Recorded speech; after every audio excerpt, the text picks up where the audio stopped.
Howdy, folks, and welcome to the Daily Coin. My name is Rory, and today is Tuesday, February the 2nd, 2016, and I have the great honor and pleasure of welcoming to the show for the first time Mr. Louis Cammarosano, right?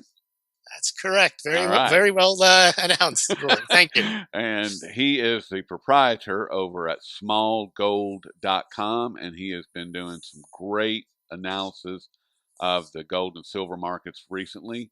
He also gets into the real estate market, and we may touch on that, but probably going to stay more focused on gold and silver because that's what I really want to talk to you about, Louis. And I'm very grateful that you're here today. This is a good day for you to be here. So, welcome Thank to you the very show. much for having me on your show today. And with the explosion of mint sales around the world, if you would just briefly describe the upsurge in the U.S. Mint gold and silver sales, and in particular the Perth Mint coin sales as well, because I know you've done some great, put out a couple of great articles in the last week or so, and just tell us what's going on there. Okay, Rory. Well, let's start back, 10 years ago, before the financial crisis. Silver coin sales made up about 5% of overall silver demand. And now that number, when you include silver coins and rounds and bars, is pushing near 25%. And that's off the back of dramatic increases in sales of American Silver Eagles, Canadian Maple Leafs, and more recently, Australian Perth Mint silver coins. The Austrian Mint also has significant sales of silver coins. And then we've also seen an explosion in sales of privately minted rounds and bars. Though we've seen in the Perth Mint, if you recall last summer, Rory, we had what I call the Great Silver Shortage of 2015, Yep. where the U.S. Mint was having trouble keeping up with production of American Silver Eagles. The Canadian Mint was having even more trouble. The U.S. Mint went on allocation. At one point in July, they had suspended production. And the Perth Mint, seeing a kind of opportunity to fill that void, came out with a bullion coin that was intended to be minted only not in limited mintages, but in mintages that would allow them to produce them commensurate with demand. So that came out in September, and that alleviated the shortage because it was properly priced. It was priced about $1 lower than the American Silver Eagle. And I think in the first month in September, it sold 3.5 million. Since September, in October, November, December, and January, they've sold over 1.2, 1.3, 1.4 million each month of those coins. So that's, bringing online another 10 to 15 million ounces of silver in the coin market a year that didn't really exist previously.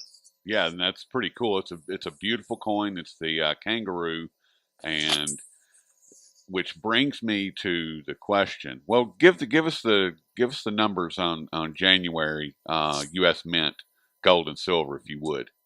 The U.S. Mint sold. I don't have the numbers in front of me. I think it was 5,296,000, which was higher. No, I think it was 5,926,000, which was higher than last year, which was about 5.2 million or 5.5 million. And it was the fourth highest January sales. But you have to keep in mind that there were allocations all through January. Exactly. And let's call allocation what it is. It's rationed. It's rationed. It's right. rationed sales. It's allocation is propaganda. It makes it sound like something that it's not. It's rationed. Yeah, and if they continue, and if they continue at this pace, Rory, U.S. Mint sold 47 million Silver Eagles last year. They sold 44 million the year before, and the year before that, they sold about 42 million. So this year, they're on pace, even with rationing, to sell 50 million. There you go. So there's huge demand. And the gold coin sales were up as well, weren't they, in January? The gold coin sales are not really dramatic. They were large. They were 89,000 1 ounce. And if you put together the fractional coins, the American Gold Eagle is also produced in 10th ounce, quarter ounce, and half ounce varieties. And the U.S. Mint also produces a very nice 24 karat 1 ounce gold coin that they sold about 32,000 of. So put together, the U.S. Mint sold about 150,000 in January ounces of gold. Now, what I like to point out there is that may not be that much, but it's more than the registered gold that COMEX has on hand. Yes, and I'm glad you brought that up because you had sent me an email yesterday with that message in it, and it was just like, oh my goodness, I hadn't It thought just about that. just put it in perspective, Roy. Exactly. I mean, the 150,000 ounces is no big shakes in the overall gold market. I mean, Russia, if you read I put out the monthly report on what Russia adds to its reserves every month, and Russia is adding 600,000, 700,000, a million ounces a month. And, U.S. consumers are buying small amounts of gold, but that's still about 50% more gold than COMEX has for these supposedly large commercial traders to trade around. Exactly. Which just goes to show you what a sham and a scam that the COMEX is. I mean, it's Absolutely incredible. I mean, it's I mean, what I incredible. always say about COMEX is the people are, and that proves the point. People are not there. The traders are not there Right. to stand for delivery or buy gold or silver because there isn't any really there to buy. Right. And the amounts that they trade far exceed what's available, as everyone knows. I mean, they could easily just ship it over to the mint and allow them to sell it, and it's anyway. The COMEX is a scam and a sham. And that's where the price, unfortunately, the price discovery comes from. And, we have coming up in April, Rory, the supposed yuan gold fix out of the Shanghai Gold Exchange. Yeah. And, maybe that's the reason earlier this month they stopped producing the Shanghai Gold Exchange withdrawal numbers. That was another post I used to do weekly. I have the entire archives of the last 2 years of the monthly amounts of gold that was drawn from the Shanghai Gold Exchange. And last year hit a record. It was close to 2,600 tons of gold withdrawn. Yes. Now they've stopped, producing that number, and maybe they've got some tricks up their sleeve for April with this yuan gold fix. Well, now the CME has opened an office in Shanghai, so I don't know if they're working in conjunction with the Shanghai Gold Exchange. We'll never know, I'm sure. There's a COMEX, Roy. There is a COMEX Hong Kong kilobar product too. So, I think when people speak about China and Russia and these other countries are buying gold, that somehow they're doing it for like the U.S. retail investor benefit. You got to be careful there. They are part of the same hypocrisy of central banks. Exactly. Well, I mean, that's one of the things that Chris Powell in an interview that Dave Kransfer and I did with him a few months ago is that people seem to think that China is going to be, the gold savior. Well, they're not. I mean, they're looking out for themselves, and they want the power that gold brings. They don't want it for the power for the people. They want it for the power for the government, period. Right. And the only thing it does help, though, Rory, is that if they're taking physical gold off the market, exactly, it does make the supply dynamic, which we know doesn't, at the current moment, determine the price. It may eventually, because I think especially in silver, Rory. I mean, gold, no one really needs gold right now, here and now, because what are you going to do with it? People like the idea of gold because of what it represents. But with silver, it's a different story. There are actual industrial needs, about 50%, 55% right now. And that used to be 70%, but now it's closer to 50 because of the surging coin and bar demand. But industrial producers need their silver. And the more silver that gets taken off the market by investors, the more likely there is to be a supply chain interruption with silver. I mean, you can't make a cell phone with a COMEX contract. Right. And you also can't say, well, the price on COMEX is $14 an ounce. I want the silver and I want to pay $14 an ounce. And the guy says, I can get it for you. The broker says, I can get it for you, but it's not going to cost you $14. Do you think that the industrial manufacturer is going to balk at paying $14? Keep in mind, they used to pay $50 an ounce, and you never heard boo out of them in 2011. Right, because, I mean, they're using it in such small amounts. I mean, they're micro amounts. I mean, so it doesn't really matter. And I mean, when you look at how it's used in the medicines and in clothing, and like you mentioned, the technologies. I mean, they're small amounts, with the exception of the war effort. I mean, there's a lot of silver in bombs, and I hate to say that, but Hmm. it's a fact of life. And the And the solar U.S. industry, government is going to worry about paying a few extra dollars for, or any weapons manufacturer is going to worry about that extra price. they're not, and the Solar energy too. solar energy as well. And there's I just recently found out about a silver replacement in catalytic converter, but that's 3 or 4 years old, and there's still nothing on the market with that. And that was a replacement. They were supposed to be replacing platinum, palladium in the catalytic converters. But like I said, they had the technology, but it's not online. Right. So, I mean, that would be that, and I don't think that they'll ever be able to do that because of the supply issues. I don't think there's going to be any silver. I mean, and according to um, the U.S. Geological Survey or Society, whatever it is, the USGS. I mean, they were saying a few years ago that silver was going to be extinct from the periodical table because there wasn't going to be any left in the ground. Mm. And now there's been some people that have said, that's not true, but I'm sticking with it. Well, it's interesting, Rory, and I think that I'm putting a blog post on this out soon.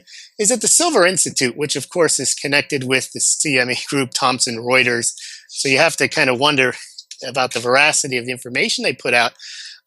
So the last time they put out an outlook, they claimed that rightfully that silver coin demand had surged, but they did not include. And I noticed this right off the bat, and put a post out on it. They did not include a corresponding increase in silver bars and silver coins. And then Steve St. Angelo, a couple of weeks later, sent the Silver Institute a note and said, "Yeah, you didn't include this," and they admitted it. "Oh yeah, we didn't include that." Well, that's a significant amount of Yes. silver that they don't include. Also, with the Silver Institute, they claim, and there's a deficit in silver, and there's been a deficit for years Right. by their calculation, but by their way they calculate silver demand, Roy, they don't include silver ETFs, which is a massive amount, supposedly, if those Yes. ETFs actually have the silver in them. So their numbers have to be wrong. The silver situation cannot be in significant deficit for years, over a decade, and for the price to decline. It belies any supply demand analysis. And they even had a little quote. It said something, I wish I had it in front of me, but I think I can paraphrase it for us, Roy. Um, while a deficit in silver doesn't necessarily mean an increase in price, persistent deficits could have some impact. Yes. Now, what kind of supply demand analysis is that? Of It course it isn't. does. If it's hard to find and it's in deficit, and as you say, it's going extinct, then why is the price dropping? And it has to be. It's manipulation. Keynes once said that markets can remain irrational longer than you can remain solvent. I like to say markets can remain manipulated longer than we can stay solvent. Exactly. And that's the bottom line is how long can you stay solvent? Because they can keep this rigged game going for a lot longer than most people think. I mean, they've already shown that. Oh, They've absolutely. shown that over the past 4 years. The supply of And paper is unlimited on the COMEX. You can make it short to your heart's content. yeah, because there's nothing at all except for a computer entry. That's all that it is. There's nothing behind it. There's nothing that's attached to it. It's just a machine generating a piece of information, and that's it. So, but Rory, look. I want to Okay, go ahead. ask you about premiums, and you wrote recently that most premiums are under 30%, and At the moment. that sounds extremely high to me. Still, Yes. isn't that really the market beginning to determine the price instead of the Yes COMEX? and no. Yes and no. The thing about Silver Eagles that I want people to understand is the U.S. Mint charges its authorized purchasers $2 per coin, no matter what the price of silver is.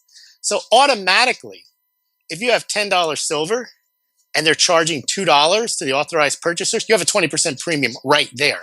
Okay. So the lower the price of silver, you're going to get a higher premium, base premium, no matter what.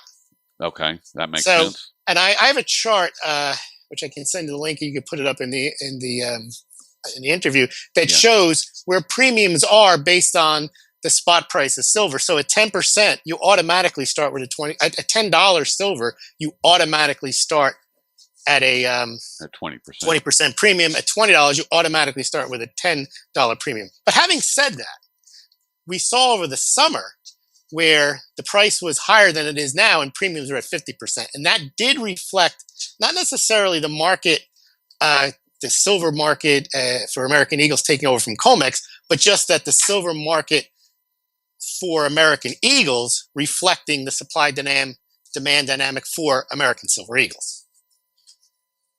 Okay. So when there was a shortage of American Silver Eagles, then the price for American Silver Eagles went up. And then, of course, the retail investors take their cues from American Silver Eagles. And then to your point, it kind of spills over into the rest of the retail market. So I guess in a sense, with the Canadian maples and so on, it does kind of take the price discovery away somewhat from the COMEX, but it didn't change the price that the industrial buyers were paying. Right. And as far as the industrial buyers, I mean, I do understand that it's not going to affect them because they're dealing in 1,000-ounce bars primarily. But which they don't get on the COMEX. They don't? No. And most of the silver is purchased, as we mentioned, the amount of silver that actually gets delivered and gold that gets delivered on COMEX is almost de minimis. Yeah, you're right. So where does all this silver come from? I mean, with mines either slowing down or shutting down, where is the backfill going to come from over the course of this year? Because we're already starting to see huge stresses and strains within the mining operations globally. I mean, it's not centralized. I mean, it's everywhere. So where's the backfill going to come from? All right, so let's go through where silver comes from. I think about 85% of silver demand is supplied by mining. And of that, about 15% comes from primary silver mines, and the rest comes from silver being mined as a product of lead, copper, and zinc. Now, and then the remaining silver demand is supplied through scrap. So let's do scrap first. Scrap is silver that I would consider like stockpiled, so to speak. It's not in any government stockpile, but it's in the millions of households around the world that have some form of silver, whether it be junk silver, which means 90% silver coins, quarters, nickels, quarters, dimes, and half dollars, not nickels, and silverware. And when the price rises, people dig under through that junk silver and bring it to market and sell it to make the money. So when silver goes up $20, $30, $40 an ounce, that silver comes to market. When silver's at $14, no one bothers to turn in grandma's silverware set. It's just not worth it. Right. Okay, so scrap silver right now has been declining and is not expected to pick up unless the price picks up. Now, unlike gold, where there are governments, central banks owning 20, 30% of all of the gold somewhere in warehouses, and where people stockpile gold, silver is consumed immediately by industry. So that 50, 60% of demand of industry gets eaten up right away. And the way it gets resupplied is not through stockpiles, but is through annual mining supply, which in 2015, which was counterintuitive, even because of the low price, the silver production the last 3 years has actually hit record amounts, record for the last 15, 20 years. So what's happening is the silver miners, primary and then also the secondary miners, unfortunately, because they have overinvested in borrowed money, this is an unintended consequence of zero interest rates and zero interest rate policy in QE, have taken on so much debt that they have no choice but to produce as much as they can in order to meet their debt obligations. And the lower the price goes, Rory, the more they have to produce to try to make them, to try to meet their payments. So the old adage of when you find yourself in a hole, like a mining hole, you stop digging, doesn't apply here. They have to keep digging. They have to keep digging because they have to make their debt payments. And what's going to happen is, and we'll see, some smart mines that don't have high debt loads and can afford to ride it out will start to shut down portions of their mines, such as Endeavor Silver just announced they're going to cut back their production. Other companies don't have that option or luxury. They will just be driven into the ground, literally, and they'll go bankrupt, and then production will stop. So what I expect to happen, Rory, in silver and oil, and then maybe later gold, is there to be this kind of rushing to drill, baby, drill, and to mine as much silver as you can. And then at some point, either through political reasons on oil or economic reasons on oil or economic reasons on silver, the supply just shuts down, but the demand doesn't go away. Right. At that point, I expect a snapback in the prices of commodities because they're producing so much. Now with oil, what will happen is there are some stockpiles. The U.S. has strategic stockpiles of oil. There's oil floating around in all of the waters across the world because there's nowhere for it to go. There's a supply glut, but it's not, you can work that off. And and you have to remember with both gold, silver, and oil, if you stop production, it takes a while to get back online. So if there is an actual decrease of, let's say, 15, 20% in supply and demand has stayed the same or gone up, it's not like they can say, okay, well, now let's get in there and turn the spigots back on and turn the mines back on to meet that demand. No, what's going to happen is the price is just going to rise. Right, exactly, because like you said, they can't, it's not the flip of a switch. It takes a couple of years is the understanding that I have. Depending on the mine, exactly. Exactly. And once you mothball a mine. So do you see this unfolding this year? I mean, I'm trying to get a sense for where we're headed to this year as far as supply demand, because we know that demand is off the chart. We've already established that. Now, as I was saying, where's the backfill going to come from? Because I don't see it coming from anywhere. Well, it's not going to come from in 2016. You're not going to see the record productions you saw in 2015, and absent a price rise, you're not going to see the scrap coming to the market. So how quick? It only would take, in my mind, a 10% decrease in supply and constant demand, or a slight increase in demand, for there to be a serious supply-demand imbalance. Now, what might happen, in that case, kind of taking a page out of Dave Kranzler's book, is if there really were those types of shortages, you could see the mints stopping production and saving, 20, 30 million ounces a year, to supply industry. Well, isn't the U.S. Mint and the Canadian Mint, aren't they both on ration sales? They are, but they can go further. If you go all the way back to the 1960s, John Kennedy made explicit statements about how silver was important for industry and it shouldn't be used to be backing silver certificates. And so and he instructed the Treasury to kind of draw down the stockpiles. So governments can do that if it becomes an issue. And they don't have to announce it like Kennedy did in a statement to Congress. Jack Lew just does it. Exactly. I mean, if you think about the America the Beautiful coin, for our listeners, it's a beautiful 5-ounce commemorative coin. They only make 40,000 of them. The demand for those coins, and they sell out within 3 weeks, would easily be more, but they just don't make more of them. And it's the same with the American Silver Eagle. They probably could sell 75 million of them. The Canadian Mint can probably sell 50 million. They just don't. So how is the Perth Mint different in that they can sell as many kangaroos and koalas and kookaburras as they wish? Well, they say they can sell as many as they wish, and if as many as they wish is only 1.45 million a month, they're not really doing that well, because the U.S. Mint and the Canadian Mints are selling between 40 and 50 million ounces of silver, and the Perth Mint, I think last year, sold about 12.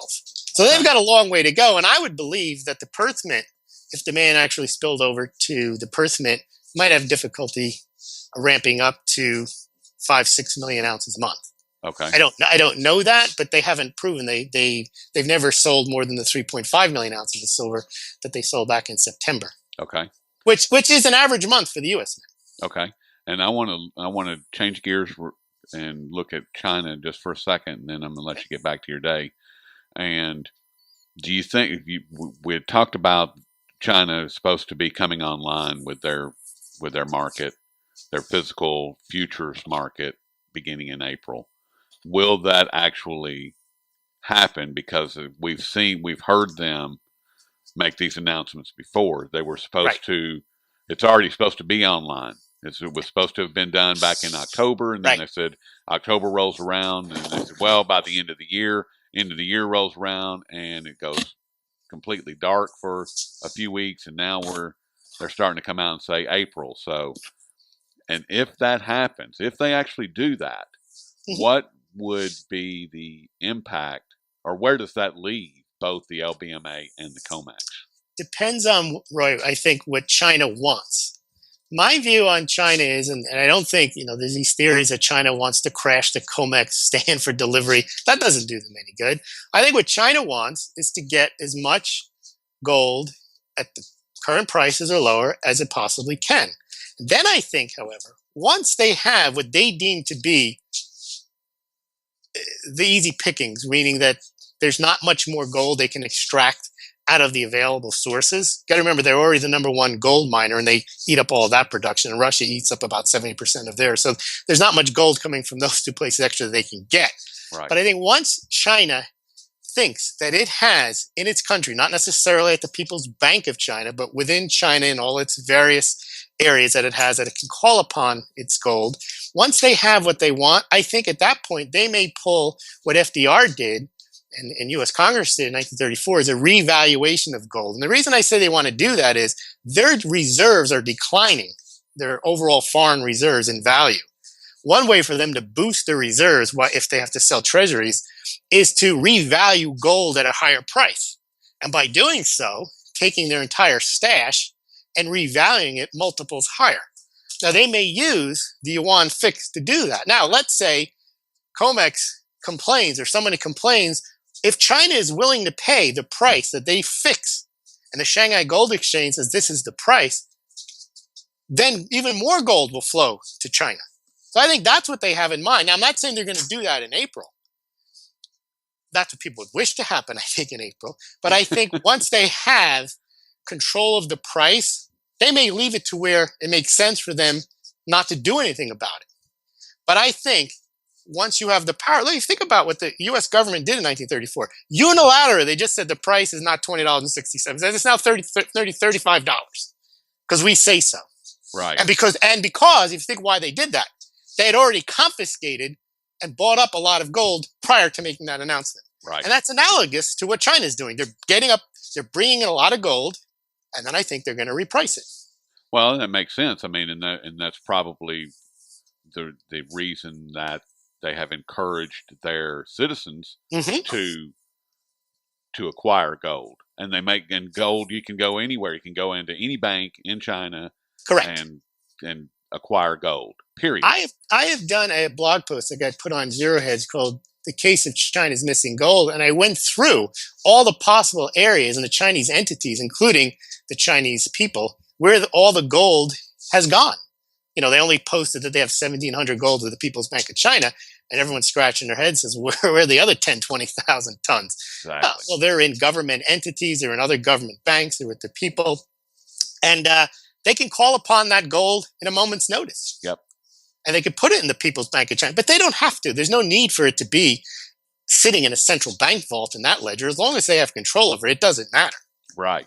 That's the key word, control. As long as they control the gold, then they can make the rules, and that's correct. That's where it's coming. That's where it's headed to. And your description makes perfect sense as far as them, using a confiscation method and using their people to do this, but they're doing it on a global scale with the gold. I mean, that's really brilliant. Well, you think what the U.S. did. The U.S. did it, but it was easier. The U.S. was the only country really that had the wealth and the ability to get all that gold at the time. And then after World War II, they frightened all the European nations, said Russia's coming for your gold. So all the European countries sent it to the U.S. for safekeeping at the New York Fed. Yep. Now they're trying to get it back. And they can't. Well, some of them got it back. And Germany has said that they've gotten a good portion of it back. Yeah, ask Peter Boehringer about that. Yeah. There's people who say they haven't got it back. I'm sure they've gotten some back, and I'm sure that what they got back was not what the same gold they put in. It's not. I mean, it's been recast. That's why it takes so long. Yep. We'll get it back to you in 10 years. Yes. Just utterly ridiculous. But, well, we've been speaking with Louis Cammarosano, who is the proprietor over at smallgold.com. And Louis, tell the folks about what all you got going on over there. Okay, well, thanks, Rory, and thanks for spending the time with me today. I run a blog called smallgold.com, SMAULGLD, and I post about 3 times a week on silver, gold, real estate, and economics. So please check it out over at smallgold.com. Thank you so much. And Louis, it's been a real pleasure speaking with you, and I'm already looking forward to speaking with you again. Likewise, Rory. All right. Well, you take care, and we'll talk with you soon. You as well.